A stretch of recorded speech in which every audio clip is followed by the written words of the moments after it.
اعوذ باللہ من الشیطان الرجیم بسم اللہ الرحمن الرحیم الصلاۃ والسلام علیکہ یا رسول اللہ وعلی آلک واصحابک یا حبیب اللہ۔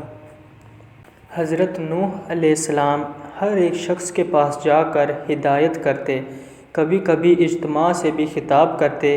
ایک مرتبہ ایسا بھی ہوا کہ حضرت نوح علیہ السلام ایک راستے سے گزر رہے تھے تو کچھ لوگوں نے آپ علیہ السلام کا راستہ روک لیا اور مارنے کے درپے ہو گئے۔ کچھ لوگوں نے پتھر بھی برسائے۔ ایک شخص آگے آیا، لوگوں سے کہا کہ تم اسے کیوں مارتے ہو؟ اس نے تمہارا کیا نقصان کیا ہے؟ تو لوگوں نے کہا، یہ ہمارے بتوں کے خلاف باتیں کرتا ہے جبکہ ہم عبادت کرتے ہیں۔ ایک اور شخص نے کہا کہ یہ کہتا ہے کہ میں نبی ہوں، اللہ نے مجھے نبی بنا کر بھیجا ہے۔ یہ تو ہم ہی جیسا انسان ہے، یہ کھاتا پیتا کام کرتا ہے، اس کے پاس دولت بھی نہیں ہے۔ خدا کو اگر نبی بنانا ہوتا تو کسی سردار اور امیر آدمی کو بناتا۔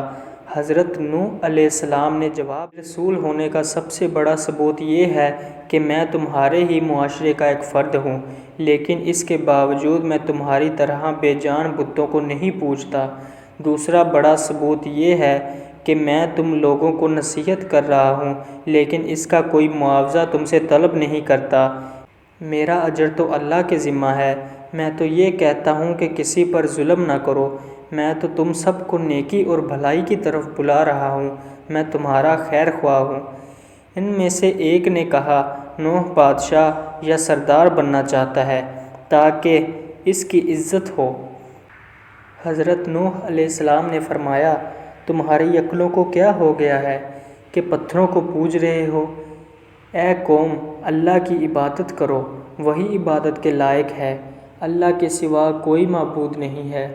جب تم اللہ پر ایمان لاؤ گے تو تم برائی سے دور رہو گے۔ نہ میں بادشاہ بننا چاہتا ہوں نہ سردار، میں تو صرف نیکی کی طرف بلا رہا ہوں۔ کیا تم نہیں دیکھتے کہ اللہ نے چاند اور سورج پیدا کیے، چلنے کے لیے فرش بنایا اور تمہیں نعمتیں دیں؟ حضرت نوح علیہ السلام نے جب یہ باتیں کہیں تو لوگوں نے کانوں میں انگلیاں ٹھونس لیں، ایک لفظ بھی سننے کے لیے تیار نہیں ہوئے۔ ایک موقع پر حضرت نوح علیہ السلام نے اپنی قوم سے فرمایا، اے نادانو، یہ کیوں نہیں سمجھتے ہو؟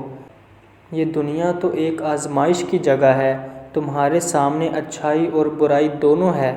اے قوم، میں تم کو آنے والے دن سے ڈراتا ہوں۔ اس دن کوئی کسی کے کام نہیں آئے گا۔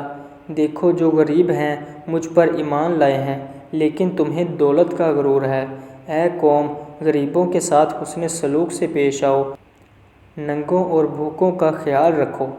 ان میں سے ایک سردار نے غرور اور تکبر سے کہا، فرض کرو کہ ہم تمہاری بات مان لیتے ہیں، کیا تم پر ایمان لا کر غریب اور 2 ٹکے کے لوگوں کے ساتھ مل جائیں جو تمہارے ساتھ ایمان لائے ہیں؟ ایسا نہیں ہو سکتا۔ وہ آپ علیہ السلام کو ذلیل کرنے کی کوشش کرتے، مذاق اڑاتے، آوازیں کستے، منہ پھیر لیتے، گالیاں دیتے اور مارنے کی کوشش کرتے، بلکہ ایک روز مارا پیٹا بھی تھا، لیکن آپ علیہ السلام نے صبر کا دامن ہاتھ سے نہ چھوڑا بلکہ اپنا کام جاری رکھا۔ آپ علیہ السلام کی بیوی اور آپ علیہ السلام کا بیٹا بھی منکرین اور کافروں میں تھا۔ حضرت نوح علیہ السلام نے دعا کی، اے میرے پروردگار، میں نے اپنی قوم کو رات دن سمجھایا، حق کی طرف بلایا، میرے بلانے پر وہ زیادہ بھاگتے رہے۔ میں نے اعلانیہ اور خفیہ سمجھایا تو انہوں نے کانوں میں انگلیاں ٹھونس لیں۔ اللہ تعالیٰ نے حضرت نوح علیہ السلام کو وحی بھیجی کہ ایک کشتی بناؤ اور ظالموں کے بارے میں کچھ نہ بولو۔ اللہ کے حکم کے مطابق آپ علیہ السلام نے کشتی تیار کرنا شروع کی۔ کچھ لوگوں نے مذاق کرتے ہوئے پوچھا، اے نوح علیہ السلام، کیا بنا رہے ہو؟ آپ علیہ السلام نے بتایا کہ میں ایک کشتی تیار کر رہا ہوں کیونکہ اللہ کی طرف سے عذاب آنے والا ہے۔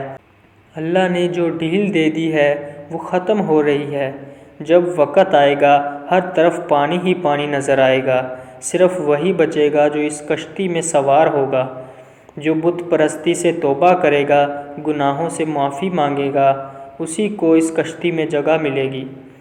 لوگ بولے، اے نوح علیہ السلام، یہ زمین تو خشک ہے، ایسے آثار بھی نہیں ہیں کہ اتنا پانی ہو جائے کہ کشتی تیرنے لگے۔ نوح علیہ السلام کا تو دماغ ہی چل بسا ہے۔ حضرت نوح علیہ السلام اس قسم کی باتوں سے بالکل مایوس ہو چکے اور اصلاح کی کوئی امید ہی نظر نہیں آ رہی تھی۔ جب کشتی بن کر تیار ہو گئی تو لوگ کشتی میں غلاظت پھینک دیتے۔ کشتی میں کوئی ایسی جگہ نہ تھی جہاں غلاظت نہ ہو۔ کافر غلاظت پھیلانے کے لیے کشتی کے اندر جایا کرتے تھے۔ یہ ان کا معمول بن چکا تھا۔ ایک مرتبہ ایک کوڑ کا مریض بھی اپنے ناپاک مقصد کے ساتھ کشتی کے اندر گیا۔ اس کے سڑے ہوئے جسم کے ایک حصے پر کچھ غلاظت لگ گئی۔ کچھ دیر بعد اس نے دیکھا جہاں غلاظت لگی تھی وہ حصہ اچھا ہو گیا۔ اب اسے حیرت ہوئی کہ یہ کیا ماجرا ہے، آخر غلاظت سے کس طرح شفا ہو سکتی ہے۔ پھر وہ کشتی کے اندر داخل ہوا اور غلاظت پوری طرح سارے جسم پر مل لیا تو دیکھا وہ بالکل تندرست ہو گیا۔ یہ بات کوڑ کے مریضوں کے اندر پھیل گئی تو سب نے کشتی کے اندر داخل ہو کر غلاظت ملنا شروع کر دیا۔ اس طرح پوری کشتی پاک صاف ہو گئی۔ حضرت نوح علیہ السلام نے اللہ سے دعا کی، اے رب، لوگوں نے میرا کہنا نہیں مانا، ایسے شخصوں کی پیروی کی جن کے مال اور اولاد نے ان کو زیادہ ہی نقصان پہنچایا۔ ان کافروں میں سے زمین پر ایک باشندہ بھی مت چھوڑ۔ اگر آپ ان کو روئے زمین پر رہنے دیں گے ان کی اولاد بھی کافر ہی ہوگی۔ آپ علیہ السلام کی دعا قبول ہوئی، اللہ کا عذاب آ چلا۔ گھر کے تنور سے پانی ابل پڑا، پانی کا ریلا تیزی سے بہنے لگا۔ جس جگہ سے پانی ابل پڑا وہ جگہ کوفہ کی ایک مسجد کا نام مسجد انبیاء ہے۔ دوسری طرف آسمان پر خوفناک سیاہ بادل چھانے لگے۔ حضرت نوح علیہ السلام نے دیکھا کہ زمین سے چشمے پھوٹ رہے ہیں۔ حضرت نوح علیہ السلام نے کہا کہ یہ عذاب کی علامت ہے۔ کافر کہنے لگے کہ طوفان تو آتے ہی رہتے ہیں، بارش ہوتی رہتی ہے، یہ تو کوئی نئی بات نہیں ہے، کچھ دیر بعد موسم بدل جائے گا۔ دیکھتے ہی دیکھتے ہوا کا تیز جھونکا آیا جس سے ہر چیز ہل گئی۔ پھر پانی برسنا شروع ہوا۔ بارش میں اتنی شدت تھی جیسے کہ آسمان نے اپنے تمام دروازے کھول دیے ہوں۔ نوح علیہ السلام نے ایمان والوں سے کہا کہ کشتی میں سوار ہو جاؤ۔ اللہ نے فرمایا کہ ہر قسم کے جانوروں کا جوڑا بھی کشتی میں سوار کرا لو۔ حضرت نوح علیہ السلام نے اللہ کے حکم کی تعمیل کی، ہر جانور کا جوڑا سوار کرا لیا گیا۔ کشتی میں ایک علیحدہ جگہ پر سب جانوروں کو بند کر دیا گیا۔ طوفان چلنے لگا، بارش سے ندی نالے اور زمین پر پانی بھر گیا، پھر زمین کے ہر حصے میں پانی بہنے لگا۔ اب حضرت نوح علیہ السلام کا جہاز تیرنے لگا، پانی اونچا ہو رہا تھا۔ حضرت نوح علیہ السلام کی نظر جب بیٹے پر پڑی تو آواز لگانے لگے، بیٹا اب اس کشتی میں سوار ہو جاؤ، تمہاری جان بچ جائے گی، اب کافروں کا ساتھ چھوڑ دو۔ تو بیٹے نے جواب دیا کہ میں پہاڑ کی اونچی چوٹی پر چڑھ جاؤں گا، پانی وہاں تک نہیں پہنچے گا۔ تب حضرت نوح علیہ السلام نے اللہ سے اپنے بیٹے کے بارے میں سفارش کی کہ میرا بیٹا ڈوب رہا ہے، یہ تو میرے ہی خاندان کا ہے، تیرا وعدہ سچا ہے۔ اللہ نے فرمایا کہ وہ تیرے خاندان والوں میں سے نہیں ہے، تیرے گھر والے تو وہ ہیں جو تجھ پر ایمان لائے ہیں۔ روایت کے مطابق بارش مسلسل 40 دن تک ہوتی رہی، جو کچھ زمین پر تھا سب ڈوب گیا۔ کافروں کا کام تمام ہوا۔ جو لوگ حضرت نوح علیہ السلام پر ایمان لائے تھے وہ کشتی میں سوار ہو کر بچ گئے۔ کشتی کوہ جودی پر جا کر ٹھہری، جسے ارارات بھی کہتے ہیں۔ کشتی میں سب سوار تھے۔ اسی طرح حضرت نوح علیہ السلام کو ایک فاختہ نظر آئی، اس کی چونچ میں زیتون کے درختوں کا پتا تھا۔ یہ امن و سکون کی علامت تھی، یعنی پانی اتر چکا ہے۔ کوہ جودی یا ارارات مشرقی ترکی میں ہے۔ یہ 16,900 فٹ بلند ہے جو برف سے ڈھکی رہتی ہے۔ روس کی سرحد بھی اس سے ملتی ہے۔ اس پہاڑ کو ناقابل تسخیر خیال کیا جاتا تھا، لیکن 1929 میں جرمن ماہر طبیعیات جان جیکب نے 2 ناکام کوششوں کے بعد اسے سر کر لیا۔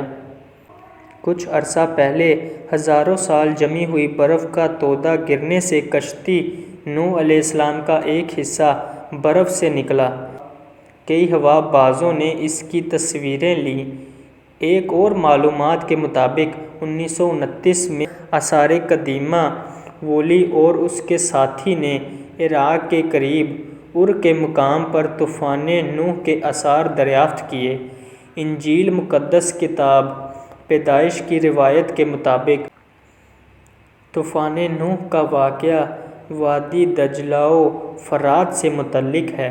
عراق میں قدیم زبانوں میں لکھے گئے کتب دریافت ہوئے۔ ان میں ایک زبردست طوفان کا ذکر تفصیل سے ملتا ہے۔ ایک ماہر نے دعویٰ کیا ہے کہ اس نے شہر ار کی سب سے نچلی سطح میں طوفان نوح کے آثار پائے ہیں۔